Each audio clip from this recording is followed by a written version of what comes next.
Bismillahirrahmanirrahim. Assalamualaikum warahmatullahi wabarakatuh. Baik, saya atas nama Anissa Nur Inayah dari kelas HKIB akan menjelaskan mengenai kode etik profesi hukum. Kode etik profesi hukum yang saya pilih itu adalah kode etik profesi advokat. Mengenai advokat adalah orang yang berpraktek memberi jasa hukum baik di dalam maupun di luar pengadilan yang memenuhi persyaratan berdasarkan undang-undang yang berlaku, baik sebagai advokat, pengacara, penasihat hukum, pengacara praktek ataupun sebagai konsultan hukum. Mengenai kode etik advokat sendiri sudah diatur pada Undang-Undang Nomor 18 Tahun 2003 tentang advokat dan kode etik advokat Indonesia. Beberapa kode etik advokat sudah saya rangkum dan saya akan jelaskan. Di antaranya itu adalah advokat dapat menolak untuk memberikan nasihat atau bantuan hukum kepada setiap orang yang memerlukan jasa atau bantuan hukum dengan pertimbangan karena tidak sesuai dengan hati nuraninya atau bertentangan dengan keahliannya, tetapi tidak boleh menolak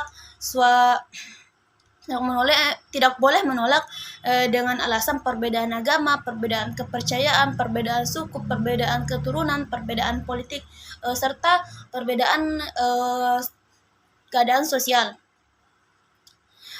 Kode etik selanjutnya yaitu advokat dalam menjalankan tugasnya tidak bertujuan semata-mata hanya untuk memperoleh imbalan materi, tetapi lebih mengutamakan tegaknya hukum, kebenaran, dan keadilan.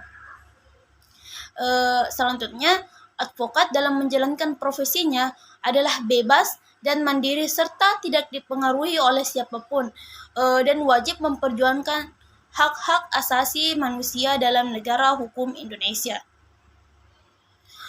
Advokat tidak dibenarkan untuk melakukan pekerjaan lain yang dapat merugikan kebebasan, derajat, dan martabat advokat. Advokat harus senantiasa menjunjung tinggi profesi advokat sebagai profesi terhormat atau officium nobile. Selain itu, advokat juga menjalankan profesinya harus bersikap sopan terhadap semua pihak, namun wajib mempertahankan hak dan martabat advokat. Seorang advokat yang kemudian diangkat untuk menduduki suatu jabatan negara seperti eksekutif, legislatif, atau yudikatif tidak dibenarkan untuk berpraktik sebagai advokat dan tidak diperkenankan namanya dicantumkan atau dipergunakan oleh siapapun atau oleh kantor manapun dalam suatu perkara yang sedang diproses berjalan selama ia menduduki jabatan tersebut. Selanjutnya itu dalam kode etik profesi advokat juga diatur bagaimana seharusnya hubungan advokat dengan kliennya, yaitu advokat dalam perkara-perkara perdata harus mengutamakan penyelesaian dengan jalan damai. Advokat tidak dibenarkan memberikan keterangan yang dapat menyesatkan klien mengenai perkara yang sedang diurusnya. Advokat tidak dibenarkan untuk menjamin kepada klien bahwa perkara yang ditanganinya akan menang. Karena sejatinya advokat itu tujuannya bukan untuk memenangkan suatu kasus, tetapi untuk melindungi hak-hak kliennya, melindungi hak-hak tersangka atau hak-hak penggugat di hadapan hukum. Selanjutnya, dalam menentukan besarnya honorarium, advokat wajib mempertimbangkan kemampuan kliennya. Advokat tidak dibenarkan untuk membebani klien dengan biaya-biaya yang tidak perlu. Selain itu, advokat dalam mengurus perkara cuma-cuma harus memberikan perhatian yang sama seperti terhadap perkara yang untuk mana menerima uang dari jasanya. Advokat harus menolak mengurus perkara yang menurut keyakinannya tidak ada dasar hukumnya. Selain itu, advokat juga wajib memegang rahasia jabatan tentang hal-hal yang diberitahukan oleh klien secara kepercayaan dan wajib tetap menjaga rahasia itu setelahnya berakhir hubungan antara advokat dengan klien. Advokat tidak dibenarkan untuk melepas tugaskan yang dibebankan kepadanya pada saat yang tidak menguntungkan posisi klien atau pada saat tugas itu dapat menimbulkan kerugian yang tidak dapat diperbaiki lagi bagi klien yang bersangkutan dengan tidak mengurangi ketentuan. Sebagaimana yang dimaksud dalam pasal 3 huruf A, advokat yang mengurus kepentingan bersama dari dua pihak atau lebih harus mengundurkan diri sepenuhnya dari pengurusan kepentingan-kepentingan tersebut. Apabila di kemudian hari timbul pertentangan kepentingan antara pihak-pihak yang bersangkutan, hak retensi advokat terhadap klien diakui sepanjang tidak ada menimbulkan kerugian kepentingan klien. Lalu selanjutnya, bagaimana sih pelaksanaan kode etik profesi advokat itu? Nah, pelaksanaan kode etiknya itu adalah setiap advokat wajib untuk tunduk dan mematuhi kode etik advokat ini. Pengawasan atas pelaksanaan kode etik advokat dilakukan oleh Dewan Kehormatan. Dewan Kehormatan berwenang memeriksa dan mengadili pelanggaran kode etik yang dilakukan oleh advokat. Pemeriksaan suatu pengaduan dapat dilakukan menjadi dua tingkat, yaitu tingkat Dewan Kehormatan Cabang atau daerah. Yang kedua itu tingkat Dewan Kehormatan Pusat.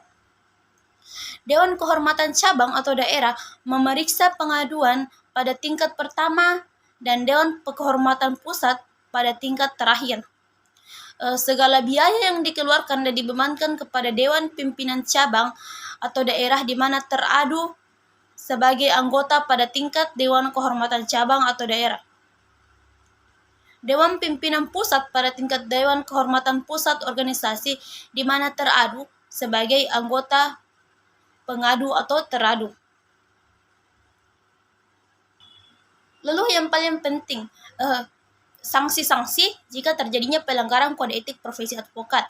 Sanksi-sanksi ini dijelaskan pada pasal 16 kode etik profesi advokat, yaitu hukuman yang diberikan dalam keputusan dapat berupa peringatan biasa, peringatan keras, pemberhentian sementara untuk waktu tertentu, pemecatan dari keanggotaan organisasi profesi. Dengan pertimbangan atas berat atau ringannya sifat pelanggaran kode etik advokat dapat dikenakan sanksi. Peringatan biasa bila mana sifat pelanggarannya tidak berat. Peringatan keras bila mana sifat pelanggaran berat atau karena mengulangi kembali melanggar kode etik dan atau tidak mengindahkan sanksi peringatan yang pernah diberikan. Selanjutnya, pemberhentian sementara waktu untuk waktu tertentu bila mana sifat pelanggarannya berat, tidak mengindahkan dan tidak menghormati ketentuan kode etik, atau bila mana setelah mendapatkan sanksi berupa peringatan keras masih mengulangi melakukan pelanggaran kode etik. Pemecatan dari keanggotaan organisasi profesi bila mana dilakukan pelanggaran kode etik dengan maksud dan tujuan merusak citra serta martabat kehormatan profesi advokat yang wajib dijunjung tinggi sebagaimana profesi yang mulia dan terhormat. Pemberian sanksi pemberhentian sementara waktu untuk waktu tertentu harus diikuti larangan untuk menjalankan profesi advokat di luar maupun di muka pengadilan. Terhadap mereka yang dijatuhi sanksi pemberhentian sementara untuk waktu tertentu dan atau pemecatan dari keanggotaan organisasi profesi disampaikan kepada Mahkamah Agung untuk diketahui dan dicatat dalam daftar advokat. Selanjutnya saya akan memaparkan tentang contoh kasus pelanggaran kode etik profesi advokat. Salah satu contohnya itu adalah kasus Bambang Wijojanto. Yang bersangkutan itu dilaporkan oleh teman sejawatnya yaitu Sandi Situngkir dan Robinson dan Abednego. Bambang dinilai melanggar kode etik advokat lantaran mengembang jabatan publik sekaligus praktisi hukum di waktu bersamaan. Bambang disebut sebagai ketua tim gubernur untuk percepatan pembangunan Pemprov DKI Jakarta di bidang pemberantasan korupsi. Hal tersebut dilarang dalam Kode Etik Advokat Indonesia pada bab 3 tentang kepribadian advokat, pasal 3 huruf 1 yang berbunyi, seorang advokat yang kemudian diangkat untuk menduduki suatu jabatan negara, baik itu eksekutif, legislatif, atau yudikatif, tidak dibenarkan untuk berpraktik sebagai advokat dan tidak diperkenankan namanya dicantumkan atau dipergunakan oleh siapapun atau oleh kantor manapun dalam suatu perkara yang sedang diproses atau berjalan selama ia menduduki jabatan tersebut.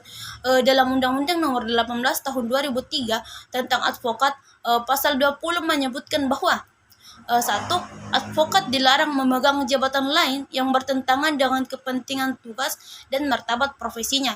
Kedua, advokat dilarang memegang jabatan lain yang meminta pengabdian sedemikian rupa sehingga merugikan profesi advokat atau mengurangi kebebasan dan kemerdekaan dalam menjalankan tugas dan profesinya. Yang ketiga, advokat yang menjadi pejabat negara tidak melaksanakan tugas profesi advokat selama memangku jabatan tersebut.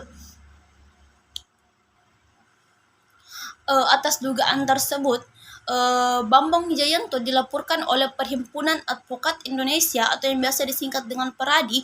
Pengaduan tersebut akan diteruskan oleh Komisi Pengawas untuk diperiksa. Jika hasil pemeriksaan membuktikan bahwa terlapor melanggar Kode Etik Advokat Indonesia, maka sanksi yang menimpa terlapor beragam, mulai dari sanksi ringan hingga pemberhentian. Menilik dari Undang-Undang Nomor 18 Tahun 2003 tentang advokat pasal 7 ayat 1, sanksi yang diatur antara lain adalah teguran lisan, teguran tertulis, pemberhentian sementara dari profesi selama 3 sampai 12 bulan. Yang terakhir, pemberhentian tetap dari profesinya. Kemudian sanksi diatur lebih lanjut sebagaimana pada ayat 2, yaitu ketentuan tentang jenis dan tingkat perbuatan yang dapat dikenakan tindakan sebagaimana dimaksud pada ayat 1 diatur lebih lanjut dengan keputusan Dewan Kehormatan Organisasi Advokat. Sanksi-sanksi pelanggaran tersebut juga diatur dalam Kode Etik Advokat Indonesia pada pasal 16 yang berbunyi: 1. Hukuman yang diberikan dalam keputusan berupa peringatan biasa, peringatan keras, pemberhentian sementara untuk waktu tertentu, pemecatan dari organisasi profesi.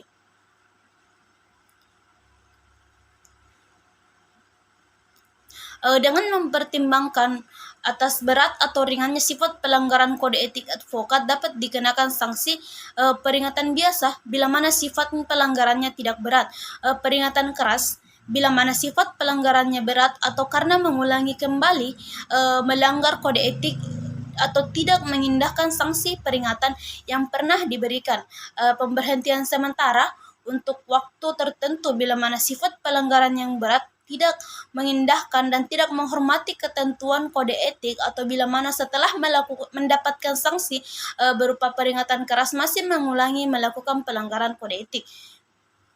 Pemecatan dari keanggotaan organisasi profesi bila mana dilakukan pelanggaran kode etik dengan maksud dan tujuan untuk merusak citra serta martabat kehormatan profesi advokat yang wajib dijunjung tinggi sebagai profesi yang mulia dan terhormat. Pemberian sanksi pemberhentian sementara untuk waktu tertentu harus diikuti dengan larangan untuk menjalankan profesi advokat di luar maupun di muka pengadilan. Terhadap mereka yang dijatuhi sanksi pemberhentian sementara, waktu tertentu dan atau pemecatan dari keanggotaan organisasi profesi disampaikan kepada Mahkamah Agung untuk dilakukan diketahui dan dicatat dalam daftar advokat. Jadi terlapor atas nama Bambang Wijayanto dapat dikenakan sanksi sesuai dengan Undang-Undang Nomor 18 Tahun 2003 tentang advokat pasal 7 dan Kode Etik Advokat Indonesia pasal 16 dengan pertimbangan dan keputusan oleh Hakim Dewan Kehormatan. Nah, yang terakhir itu mengenai pendapat saya tentang sudah efektif atau belum implementasi kode etik profesi hukum advokat ini. Menurut saya, jika melihat secara teks atau aturan yang ada mengenai kode etik profesi hukum, sebenarnya itu sudah sangat efektif seharusnya. Dengan aturan-aturan yang saya rasa sudah lengkap, dengan sanksi-sanksi yang saya rasa sudah sesuai untuk pelanggaran kode etik, saya seharusnya implementasinya itu sudah efektif dalam pelaksanaan kode etik profesi advokat. Namun untuk melihat bagaimana aturan itu dilaksanakan, apakah sudah sesuai, sudah efektif, atau bagaimanakah kode etik ini, apakah sudah mampu menekan jumlah atau sudah mampu ataukah sudah mampu mengatur advokat agar menjalankan tugasnya sebagaimana mestinya. Itu kita harus kembali lagi bagaimana mereka yang bertanggung jawab mengawasi jalannya kode etik ini menjalankan tugasnya, apakah sudah maksimal, apakah sudah sesuai, apakah sudah adanya asas keadilan, kebenaran yang digunakannya.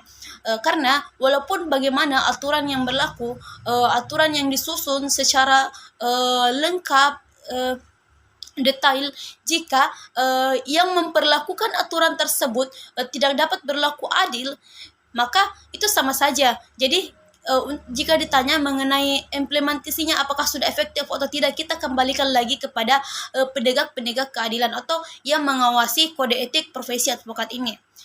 Mungkin sekian dari saya, itu yang bisa saya sampaikan mengenai kode etik profesi advokat. Saya akhiri dengan ucapan Assalamualaikum warahmatullahi wabarakatuh.